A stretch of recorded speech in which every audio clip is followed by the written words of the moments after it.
Welcome back दोस्तों, स्वागत है एक बार फिर से आप सभी का।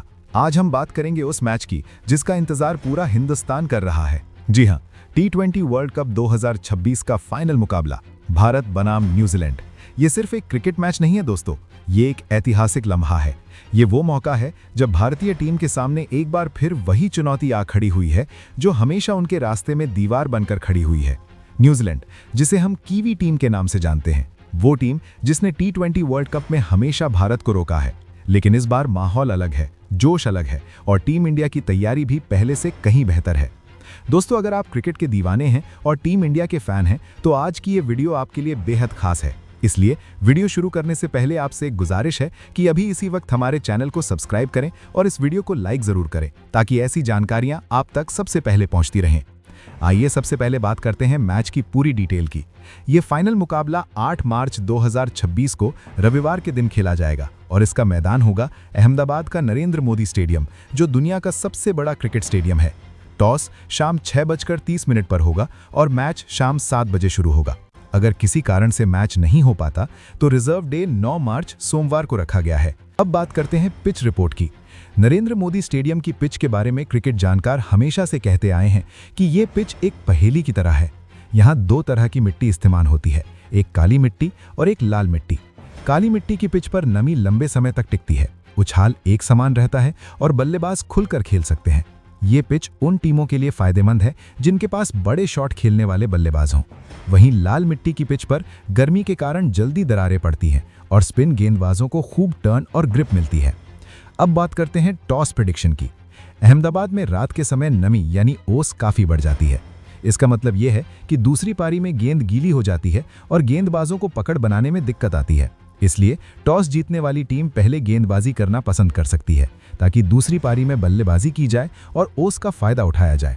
हालांकि भारत एक बड़े स्कोर के साथ दबाव बनाने में माहिर है, इसलिए अगर कप्तान सूर्यकुमार यादव टॉस जीतते हैं तो वो पहले बल्लेबाजी का रास्ता भी चुन सकते हैं, जैसा उन्होंने सेमीफाइनल में किया था। चलिए अब बात करते हैं उस विषय की जिस पर हर भारतीय क्रिकेट फैन की नजर टिकी हुई है, भारत बनाम न्यूजीलैंड का इतिहास। दोस्तों, T20 इंटरनेशनल में कुल 30 मुकाबलों में भारत ने 18 मैच जीते हैं और न्यूजीलैंड ने 11 मैच अपने नाम किए हैं।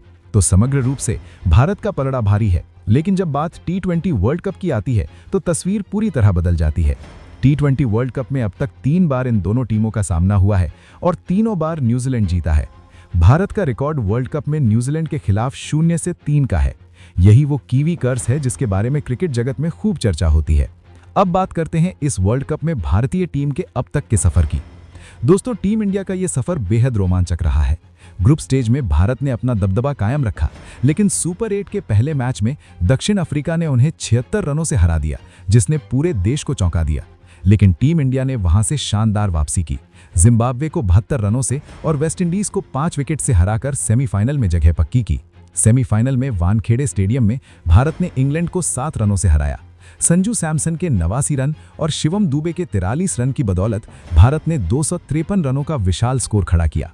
जेकब बेथेल का शतक आने के बावजूद हार्दिक पांड्या और जसप्रीत बुमराह की डेथ ओवर गेंदबाजी ने इंग्लैंड को रोक दिया।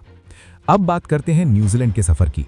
2024 में ग्रुप स्टेज से ही बाहर होने के बाद न्यूजीलैंड ने 2026 में जबरदस्त वापसी की है। सुपर 8 में उन्होंने श्रीलंका को 61 रनों से हराया। इंग्लैंड के खिलाफ हार के बावजूद नेट रन रेट के आधार पर सेमीफाइनल में पहुंचे और सेमीफाइनल में उन्होंने दक्षिण अफ्रीका की पूरे टूर्नामेंट में अजेय रही टीम को बुरी तरह ध्वस्त कर दिया। दक्षिण अफ्रीका को 169 रनों पर रोकने के बाद न्यूजीलैंड ने केवल 12.25 ओवर में ही लक्ष्य हासिल कर लिया। फिन एलन ने मात्र 33 गेंदों में T20 वर्ल्ड कप का सबसे तेज शतक ठोककर भारतीय गेंदबाजों को एक बड़ी चेतावनी दे दी है। अब आते हैं उस सवाल पर जो हर फैन के मन में है, क्या भारतीय टीम में कोई बदलाव होगा? तो जवाब है नहीं। टीम प्रबंधन ने साफ कर दिया है कि वही प्लेइंग 11 उतरेगी जिसने सेमीफाइनल में इंग्लैंड को धूल चटाई थी। कोच गौतम गंभीर और कप्तान सूर्यकुमार यादव का मानना है कि जो टीम जीत रही है उसमें छेड़छाड़ नहीं करनी चाहिए। टीम का संतुलन इस वक्त अपने चरम पर है और हर खिलाड़ी को अपनी भूमिका पता है। तो चलिए एक एक करके जानते हैं उन 11 खिलाड़ियों के बारे में जो इस ऐतिहासिक फाइनल में भारत का प्रतिनिधित्व करेंगे। पहले बात करते हैं अभिषेक शर्मा की। ये युवा सलामी बल्लेबाज पावर प्ले में तूफान लाने के लिए जाने जाते हैं।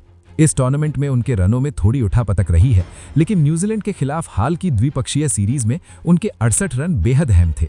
फाइनल में उनका काम होगा पहले 6 ओवरों का भरपूर फायदा उठाना और मैट हेनरी जैसे स्विंग गेंदबाजों की लय बिगाड़ना।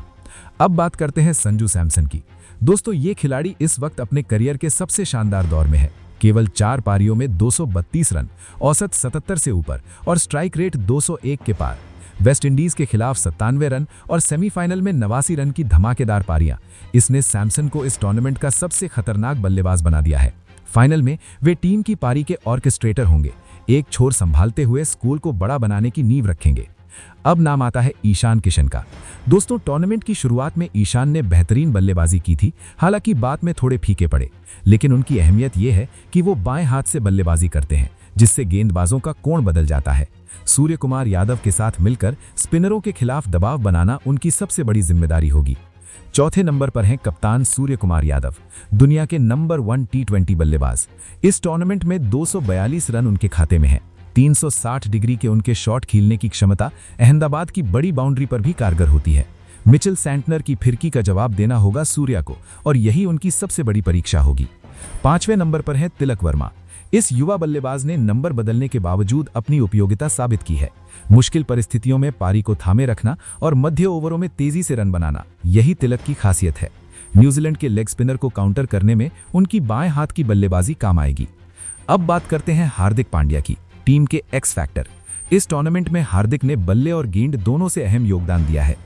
सेमीफाइनल में उनकी डेथ ओवर गेंदबाजी ने मैच का पासा पलट दिया था। इंग्लैंड के स्टुअर्ट ब्रॉड ने खुद कहा था कि हार्दिक इंग्लैंड के लिए सबसे बड़ा खतरा है।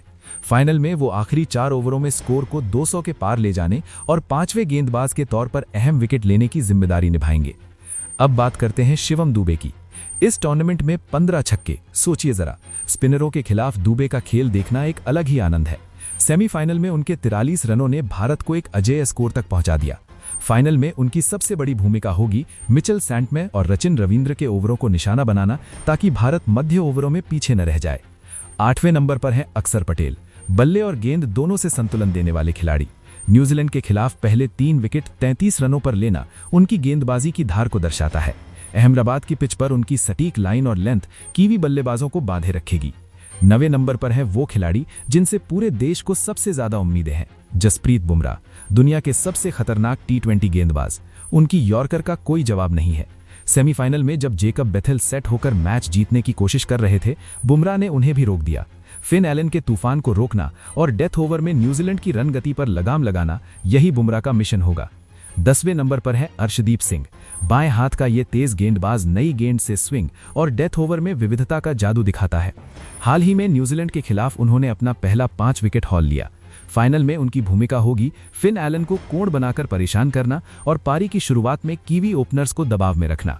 और 11वें खिलाड़ी हैं वरुण चक्रवर्ती, टीम इंडिया के मिस्ट्री स्पिनर। इस टूर्नामेंट में 12 विकेट उनके नाम है। उनकी गुगली आज भी दुनिया के बेहतरीन बल्लेबाजों के लिए एक अनसुलझी पहेली है। मध्य ओवरों में कीवी बल्लेबाजों के विकेट निकालना और फिन एलन द्वारा बनाई गई किसी भी रफ्तार को तोड़ना, यही वरुण की जिम्मेदारी होगी। तो दोस्तों, ये है टीम इंडिया की सबसे खतरनाक प्लेइंग 11 जो 8 मार्च को अहमदाबाद में इतिहास रचने उतरेगी। एक तरफ संजू सैमसन की तूफानी बल्लेबाजी है, दूसरी तरफ बुमराह की मारक गेंदबाजी। एक तरफ सूर्या का 360 डिग्री जादू है, दूसरी तरफ वरुण की रहस्यमयी फिरकी। भारत के पास हर विभाग में जवाब है। न्यूजीलैंड के पास फिन एलन की तबाही है और मिचेल सैंटनर की चालाक गेंदबाजी। लेकिन इस बार मैदान हमारा है, दर्शक हमारे हैं और जज्बा भी हमारा है। कीवी कर्स का ये आखिरी पड़ाव है। 8 मार्च की वो शाम सिर्फ एक टीम की जीत नहीं होगी, वो होगी करोड़ों भारतीयों के सपने का पूरा होना। वो होगा भारतीय क्रिकेट के नए युग का उदय। दोस्तों, वीडियो पसंद आई हो तो एक बार फिर याद दिला दें, हमारे चैनल को अभी सब्सक्राइब करें और इस वीडियो को लाइक करना मत भूलिए। आपका एक लाइक हमें और बेहतर कंटेंट लाने की प्रेरणा देता है। जय हिंद, जय भारत।